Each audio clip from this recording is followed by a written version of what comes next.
Toot toot, baby, it's time to ride the funk train, and we are back at Atari 7800 Forever this week reviewing an Atari VCS game, one of the Recharge series. I'm trying to muscle my way through the Recharge series to provide reviews for all of them, and today is a game we're going to look at where I was wrong, and I like being wrong. It rarely happens, but when it does, it's fun to sit there and when you turn a corner with a title and you're like, wow, this thing is actually really pretty cool. And if people comment online or you hear people say that the Atari Recharge series is really good, this is one of the games they're talking about. Caverns of Mars originated as one of the first homebrews where a bunch of yucks made a title called Caverns of Mars for an 8-bit computer. Atari was like, damn, that's pretty good. And they actually acquired the rights to it. I guess they paid the fellas off or gave them a little bit of money. So this was, but when you think of Atari, you don't really think of Caverns of Mars.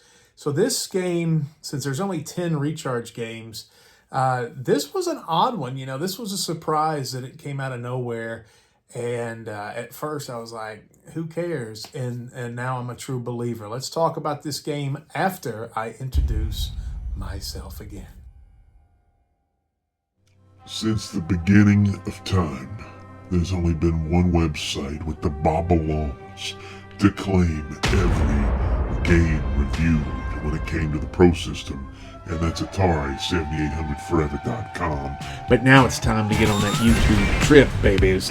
And who am I? I'm Funkmaster V, musician, ghost hunter, hat flipper, pro wrestler, comedian, actor, filmmaker, and I'm going to take you on a whirlwind tour of all things cool about Atari and the Atari 7800 with a podcast, news, even new crap. Baby, are you ready to get your groove on? Because it's about to get funky up in here.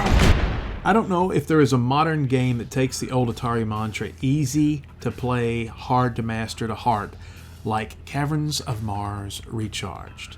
It's a simple game. Look at it. We're just dropping. We're dropping like fools down these wells or caverns or caves in the, I guess we're in Mars. I didn't know Mars had all this going on. But our main job is to collect fuel cells along the way, some power-ups, and avoid the walls, and take out some enemies along the way. Pretty easy to understand, but there's some caveats here to make the game really interesting. For one, all of the environments are destructible, and your propulsion system or your brake is the same thing as your weapon, which makes that really interesting. And when I'm saying brake, I don't mean like brake like Take 5, or like a Dollar General guy going out and smoking cigarettes and mean mugging the people pulling into the parking lot. I mean a brake like a break between the clutch and the gas kind of brake.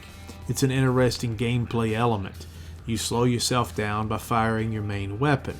At the end of each cave, you're given the opportunity to select a power-up.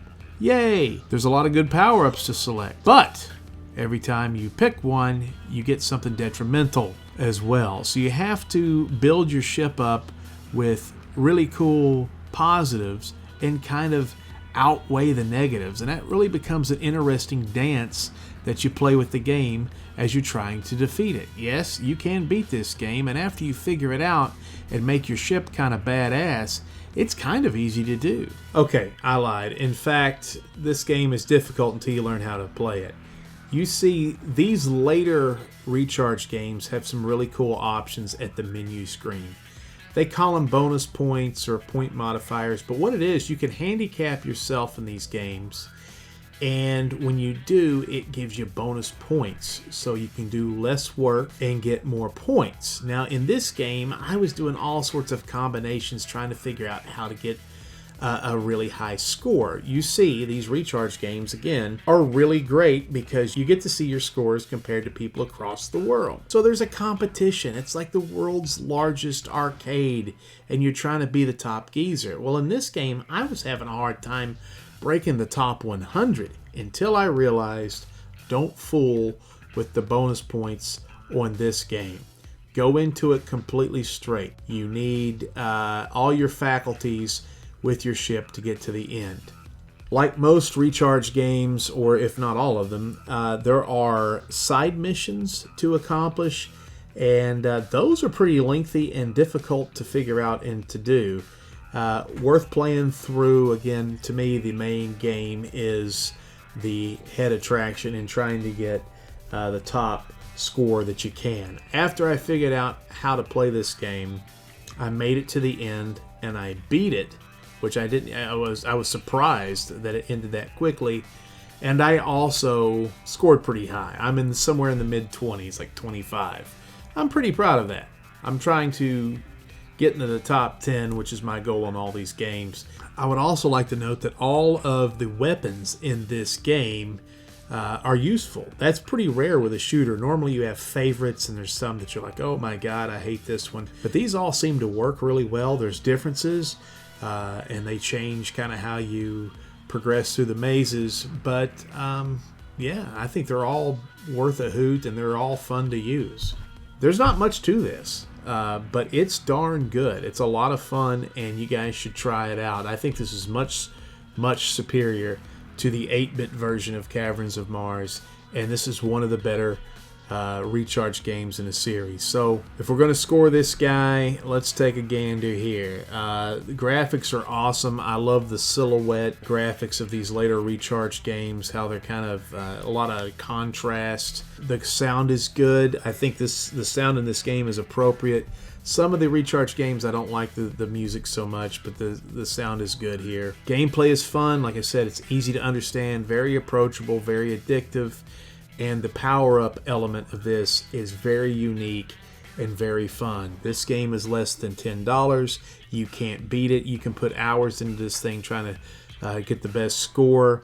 The missions are okay. Accomplishing all these achievements, I don't know if anybody ever goes and really looks at that.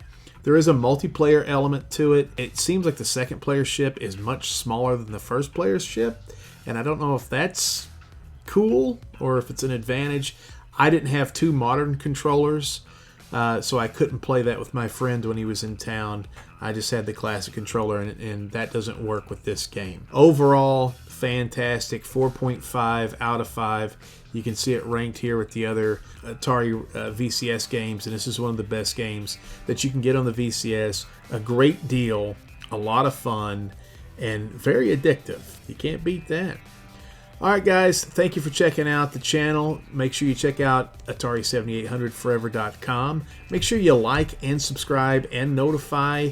I need that. I'm trying to build this channel up as I'm moving everything over from the Big and Funky Productions channel as far as the video games are concerned. Also, make sure you check out Big and Funky Productions and like and subscribe over there for comedy sketches, for our movies, for our ghost show, for Tuesday Tubi movie night, all the stuff we do over there. Have some fun with Big and Funky Productions. Thanks for watching. God bless, and make sure you look both ways before you cross the street.